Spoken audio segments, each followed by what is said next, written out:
जरूरतमंद की मदद तो सभी करते हैं और सभी की भी होगी।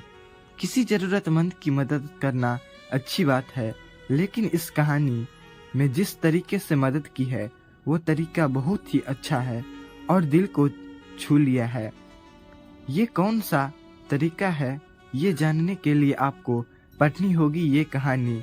एक लड़का था, पैदल किसी रास्ते से जा रहा था। उस लड़के ने देखा कि सामने वाले बिजली के खंभे पर कागज की पर्ची चिपकी पड़ी है। उस पर्ची में कुछ लिखा हुआ है। वह लड़का थोड़ा नजदीक जाकर पर्ची में क्या लिखा हुआ है वो देखने लगा। उस कागज की पर्ची में लिखा था, कल इस रास्ते से गुजरते वक्त मेरे 100 रुपये कहीं गिर गए थे। मैंने ढूंढने की बहुत कोशिश की, लेकिन मुझे वो नहीं मिले। कृपया इस रास्ते से कहीं भी किसी को भी मिले 100 रुपये मिले तो इस पत्ते पर पहुंचा देना। पर्ची में उसका एड्रेस भी लिखा हुआ था। लड़के को यह पर्ची पढ़कर उस एड्रेस पे जाने का मन करने लगा। वो लड़का उस एड्रेस पे जाने के लिए आगे बढ़ने लगा। उस एड्रेस पे जाकर लड़के ने देखा कि वहाँ पर एक झोपड़ी है। लड़के ने बाहर से आवाज लगाई तो उस झोपड़ी में से एक वृद्ध और लाठी के सहारे बाहर आने लगी।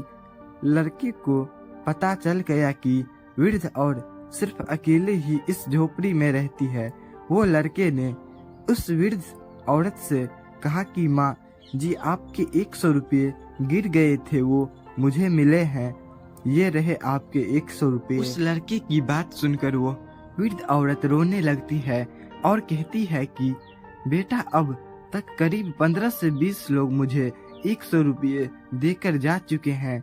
बेटा, मुझे ठीक से दिखाई भी नहीं देता है और मुझे पढ़ना लिखना भी नहीं आता है। पता नहीं किसने मेरी ऐसी हालत देखकर मेरी मदद करने के लिए ऐसा किया है।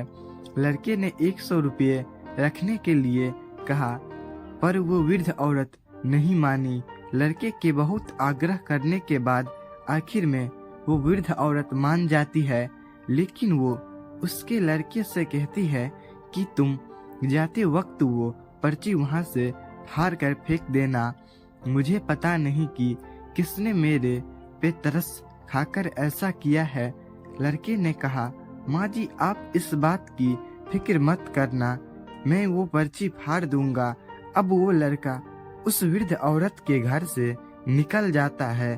थोड़ी देर चलने के बाद उस लड़के ने सोचा कि आखिर मुझसे पहले आए हुए उन 15 से 20 लोगों को भी इस माँ जी ने वो पर्ची फाड़ने को कहा होगा, लेकिन उनमें से किसी ने भी पर्ची को नहीं फाड़ा, तो फिर मैं क्यों फाड़ दूं। वो लड़का उस पर्ची को बिना फाड़े ही वहां से चल जाता है।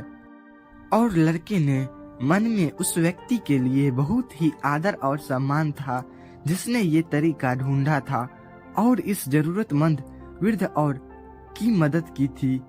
हमारे मन में सिर्फ किसी जरूरतमंद की मदद करने की इच्छा होनी चाहिए, क्योंकि मदद करने के तो बहुत सारे तरीके होते हैं। हम किसी भी तरह मदद कर सकते हैं। अगर आपको हमारी कहानी अच्छी लगी हो तो अपने दोस्तों के साथ भी शेयर कीजिए और कमेंट में जरूर बताइए कि कैसी लगी हमारी स्टोरी। धन्यवाद दोस्तों, मिलते हैं नेक्स्ट वीडियो में।